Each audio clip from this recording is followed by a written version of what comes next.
The team began unloading their tools from the supply crates near the narrow crevasse at the worksite's edge.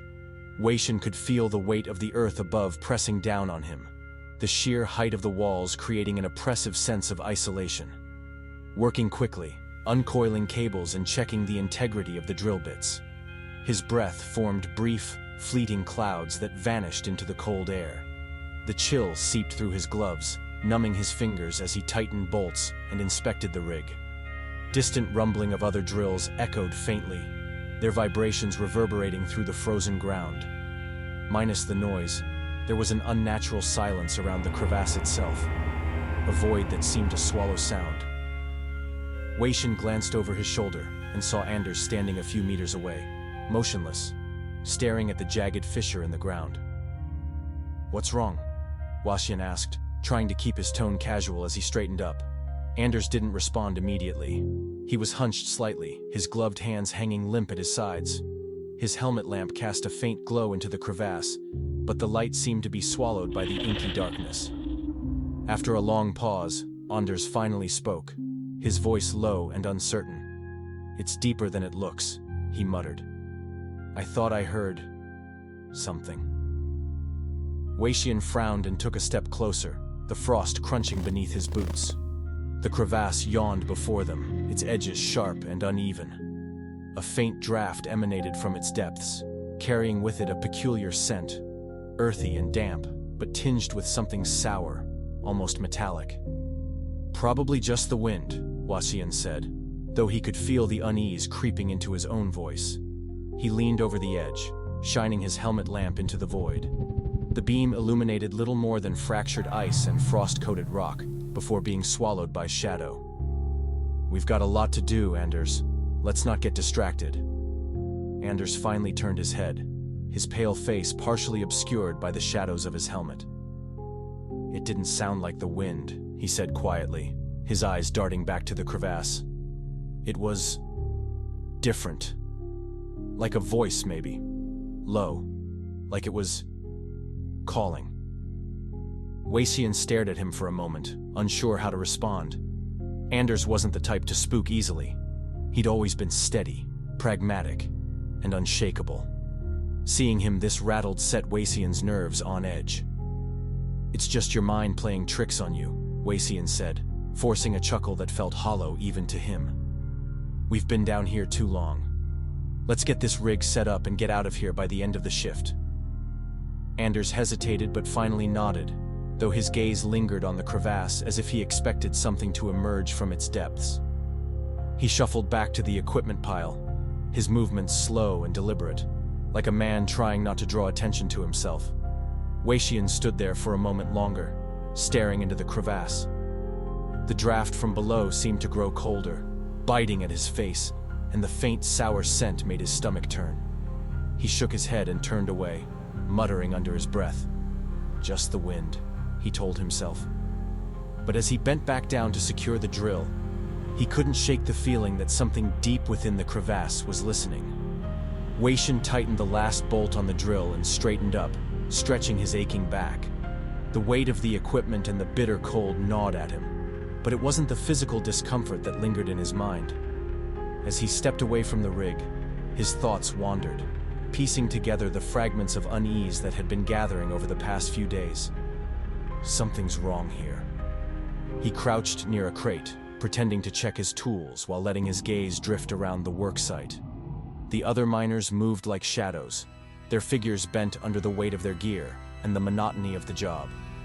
Most of them looked fine, tired, cold, but fine. And yet, every so often, Waishin caught flickers of behavior that didn't sit right. Magnus, staring at the rock walls with a strange intensity, as if the veins of frozen dirt held secrets only he could decipher. Anders, whispering about voices in the crevasse, his normally steady demeanor fraying at the edges. Even Eric, who had always been quick to laugh off danger, seemed quieter lately, his jokes carrying a hollow edge. And what about me? Waishin leaned back against the crate, exhaling slowly. He wasn't immune to the creeping dread. Ever since they'd broken through that frozen pocket last week, he'd felt it, a tension in the air, a hum just below the range of hearing. It wasn't constant, But it was there, lurking, like the faint vibration of a machine running somewhere far away. He told himself it was nothing. The sinkhole was a strange place after all. The cold played tricks on your body, and the isolation got into your head. It wasn't unusual for workers to get a little jumpy down here. But this was different. The dreams had started 3 nights ago. Not nightmares exactly, more like fragments. He'd see shapes that didn't make sense, angles that bent the wrong way, and patterns that spiraled endlessly in his mind even after he woke. He'd brushed it off as stress, but then there were the numbers. Wei-Shen frowned, rubbing his temple. He hadn't told anyone, but every time he glanced at the timer on the drill or the readings on the gauges, the numbers seemed wrong. Not broken, just wrong. He couldn't explain it. The digits looked fine, but when he tried to make sense of them, his stomach churned, and his mind recoiled. Maybe it's all in my head. He thought about the Elder's words from the other day, the cryptic warnings about stirring things that should stay buried. He'd dismissed it at the time, just the ramblings of an old man clinging to superstition. But now, as he sat in the shadow of the crevasse, the words gnawed at him. The ground remembers. The ice holds its secrets, and we are intruding. Wei-Shen glanced toward the crevasse again. Anders was avoiding it now, keeping his distance, but Wei-Shen could still feel its pull. It wasn't just a crack in the ground. It was something deeper, something alive. He shook his head, trying to clear his thoughts. He needed to focus. The job wasn't going to do itself, and he couldn't afford to let his mind wander.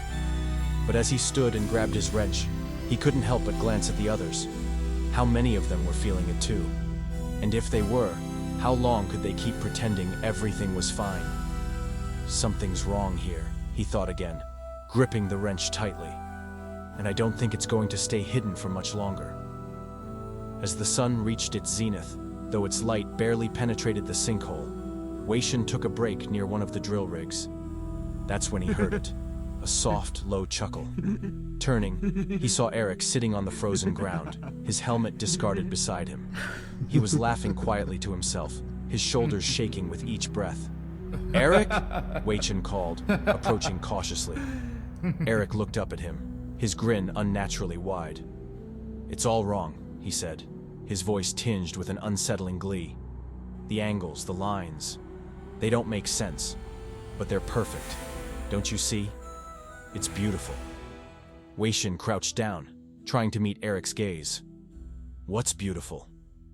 Eric gestured vaguely at the walls of the sinkhole, his hand trembling. "Everything. The way it fits together. The patterns. They're speaking to us, Wei-Shen. You just have to listen." Wei-Shen felt a cold knot tighten in his chest. He reached out to grab Eric's arm, his voice firm. "Snap out of it, Eric. You're not making sense." For a moment, Eric's smile faltered, and he looked at Wei-Shen with something resembling clarity. But then he shook his head and pulled away, returning to his soft, unsettling laughter. By mid-afternoon, the unease was palpable. More miners were beginning to act strangely, muttering to themselves, flinching at shadows, or staring blankly into the distance. Wei-Shen found himself constantly checking on his team, trying to keep them focused on their work. But every interaction left him more unsettled. As the day came to a close, the team gathered at the base of the elevator for the ride back to the surface. The usual camaraderie was gone, replaced by a heavy silence. Glancing around at his co-workers, Wei-Shen noticed Magnus was nervously fidgeting with a rock in his hands, muttering under his breath. Eric was smiling faintly, his eyes unfocused. Even Bjorn seemed distant, his jaw clenched tightly. As the elevator ascended, Wei-Shen couldn't shake the feeling that the sinkhole was watching them, its silent presence pressing down on them like a weight. The day was over, but the unease lingered, growing stronger with each passing moment. Bjorn, who had always been the strongest and most reliable of the group, was now working with unnerving precision, his movements mechanical and deliberate. When Wei-Shen asked if he was all right, Bjorn simply nodded and muttered, "Just listening."